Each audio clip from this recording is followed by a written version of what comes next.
আমার একটা ফাঁকিবাজি রেসিপি আজকে আপনাদের সঙ্গে শেয়ার করি। যখন পেঁয়াজের দাম বেশি থাকবে, এভাবে আপনারা পেঁয়াজ ছাড়া মজার চিকেন রান্না করে খেতে পারবেন। চলেন দেখি কিভাবে রান্না করি এই তরকারিটা।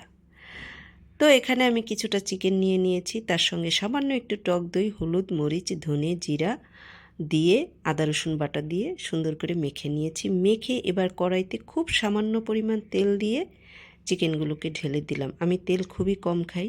সঙ্গে দিলাম কয়েকটা টমেটো, মাঝখানে 2 ফালি করে। এবার একটু ঢেকে দিয়ে অপেক্ষা করব।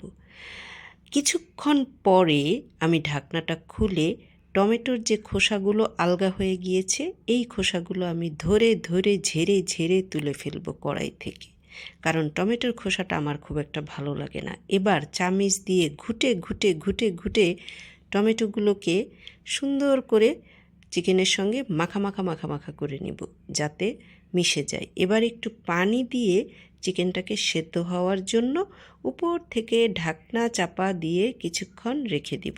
যেহেতু ফার্মের মুরগি, খুব বেশি সময় লাগবে না। দেখেন কি চমৎকার একটা পেঁয়াজ ছাড়া তরকারি। ভাই বিশ্বাস করেন, এটা খুবই মজা হয়।